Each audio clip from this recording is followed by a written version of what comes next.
Hello Guten tag.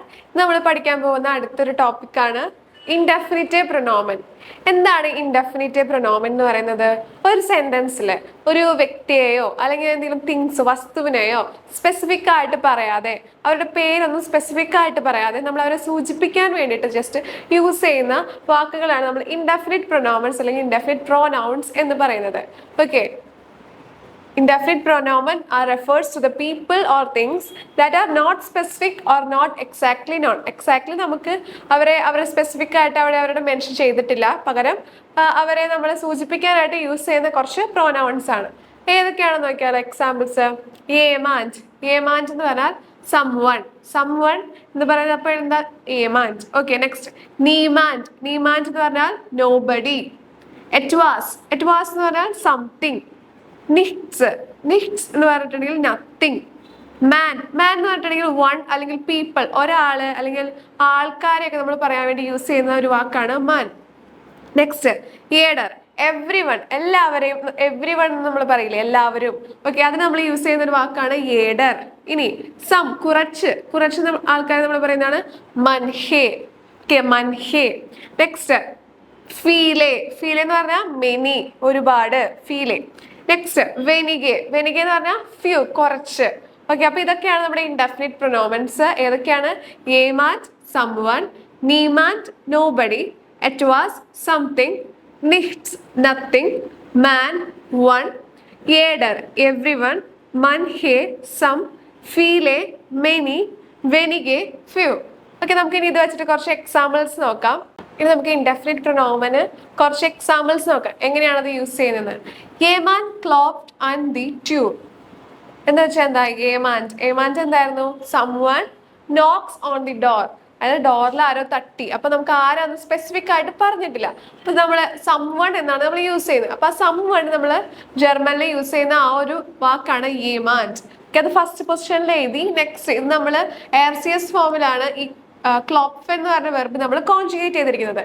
അപ്പൊ അതെങ്ങനെ വന്നു? ഏമാൻഡ് ക്ലോപ്ഡ് ആൻഡ് ദി ട്യൂൺ. ഓക്കെ, നെക്സ്റ്റ് നീമാൻഡ് ഈസ്റ്റ് സുഹൗസ്. നീമാൻഡ് ഈസ്റ്റ് സുഹൗസ് എന്ന് വെച്ചാൽ എന്താ? Nobody is at home. ആരും വീട്ടിലില്ല. അപ്പൊ നോബഡി. നോബഡി എന്ന് പറയുമ്പോൾ നീമാൻഡ്. ഓക്കെ, നീമാൻഡ് ഈസ്റ്റ് സുഹൗസ് ഏത് ഫോമിലാണ് കോൺജുഗേറ്റ് ചെയ്തിരിക്കുന്നത്? RCS ഫോമിലാണ് കോൺജുഗേറ്റ് ചെയ്തിരിക്കുന്നത്. അപ്പൊ അവിടെ എന്ത് വന്നു? ഇസ്റ്റ് വന്നു. Then zu Hause, at house അല്ലെങ്കിൽ at home. Okay, niemand ist zu Hause. Next, ich möchte etwas essen. ഇവിടുത്തെ ഈ സെന്റൻസിലെ ഏതാണ് indefinite pronoun? it was. it was എന്തായിരുന്നു? something. Okay, ich möchte etwas essen എന്ന് പറഞ്ഞാൽ എന്താ? I would like to eat something. I would like to eat something. Something ആണ് എന്ത് ഇവിടെ? it was. അത് ഏത് പൊസിഷനിലാണ് വന്നിരിക്കുന്നത്? തേർഡ് പൊസിഷനിൽ. ich möchte etwas essen. Next ich sehe nichts. I see nothing. nothing ഏതായിരുന്നു? nichts. അപ്പൊ എന്താണ് എന്ന് കൃത്യമായിട്ട് പറഞ്ഞിട്ടില്ല അല്ലെ, അത് സ്പെസിഫിക് അല്ല. അപ്പൊ നമ്മൾ അവിടെ യൂസ് ചെയ്യുന്ന നത്തിങ് എന്നൊരു വാക്കാണ് അല്ലെ. നത്തിങ് നമ്മൾ എന്താ പറയുന്നത്? nichts. അപ്പൊ I see nothing എന്ന് പറയുമ്പോൾ ich sehe nichts. Next alle sind glücklich. alle എന്തായിരുന്നു? everyone. ഏഡർ everyone ആണ്. alle എന്ന് പറഞ്ഞാലും എവ്രി വൺ എന്നുള്ളൊരു മീനിങ് ആണ്.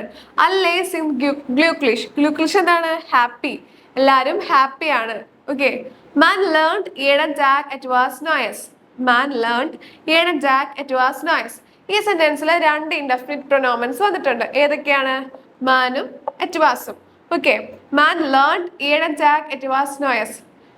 പീപ്പിൾ എല്ലാ ദിവസവും എന്ത് ചെയ്യുന്നുണ്ട്? എവറി ഡേ എന്തെങ്കിലും ന്യൂ ആയിട്ടുള്ള കാര്യങ്ങൾ പഠിക്കുന്നുണ്ടെന്നാണ് ആ ഒരു സെന്റൻസിന്റെ meaning. Next jeder hat eine Chance. everyone have a chance എന്ന് പറയില്ലേ, ആ സെന്റൻസ് ആണ് jeder hat eine Chance. നമ്മൾ ഏത് ഫോമിലാണ് കോൺജുഗേറ്റ് ചെയ്തിരിക്കുന്നത്? RCS ഫോമിൽ. അപ്പൊ ആ സെന്റൻസ് എങ്ങനെ വന്നു? jeder hat eine Chance. Next viele kommen heute. ഒരുപാട് ആളുകൾ അല്ലെങ്കിൽ ഫീലെ ഒരുപാട് പേര് ഇന്ന് വന്നിട്ടുണ്ട്. ഹോയിറ്റെ. അപ്പൊ ഫീലെ എന്ന് പറയുന്നത് എന്താ? ഇവിടുത്തെ ഇൻഡെഫിനിറ്റ് പ്രൊനോമൻ ആണ്. അപ്പം ആ സെന്റൻസ് എങ്ങനെ വന്നു? ഫീലെ കൊമ്മൻ ഹോയിറ്റെ. അപ്പൊ എന്താണ് ഇൻഡെഫിനിറ്റ് പ്രൊനോമൻ? മനസ്സിലായോ? എന്താ ഇൻഡെഫിനിറ്റ് പ്രൊനോമൻ? അതായത് കറക്റ്റ് ആയിട്ട് ഒരു സെന്റൻസിൽ ഒരു പേഴ്സണെ അല്ലെങ്കിൽ തിങ്സിനെയോ സ്പെസിഫിക് ആയിട്ട് പറഞ്ഞിട്ടില്ല എന്നുണ്ടെങ്കിൽ അവരെ സൂചിപ്പിക്കാനായിട്ട് നമ്മൾ യൂസ് ചെയ്യുന്ന കുറച്ച് പ്രോനൗൺസ് ആണ് ഇൻഡെഫിനിറ്റ് പ്രൊനോമൻ. അതെങ്ങനെയാണ് യൂസ് ചെയ്യുന്നത്? അത് നമ്മൾ ആ സെന്റൻസിൽ ഇപ്പം ഇവിടെ എക്സാമ്പിൾസ് കണ്ടപ്പോൾ മനസ്സിലായത് കൂടുതലും അതിന്റെ ഇപ്പൊ ഈ ഏമാൻ ശ്രീമാൻഡ് ഒക്കെ യൂസ് ചെയ്യുമ്പോൾ നമ്മൾ അത് കഴിഞ്ഞിട്ടുള്ള വെർബ് കോൺജുഗേറ്റ് ചെയ്യുന്നത് എർസിയസ് ഫോമിലായിരിക്കും. ഓക്കെ, അപ്പൊ അത് ശ്രദ്ധിക്കണം. അപ്പൊ നമ്മൾ ഒരു ഇൻഡെഫിനിറ്റ് പ്രൊനോമൻ എന്ന് പറയുന്നത് എങ്ങനെയാ? എന്താണ്? ഒരു സെന്റൻസിൽ സ്പെസിഫിക് അല്ലാത്ത പേഴ്സൺ അല്ലെങ്കിൽ തിങ്സ് എന്തെങ്കിലും ഉണ്ടെങ്കിൽ അവരെ സൂചിപ്പിക്കാൻ വേണ്ടിയിട്ട് നമ്മൾ യൂസ് ചെയ്യുന്ന പ്രൊനൗൺസ് ആണ് എന്ത്? Indefinite pronoun. ഓക്കെ, ഇതിപ്പോ എല്ലാവർക്കും ക്ലിയർ അല്ലേ? Thank you. Feel and time.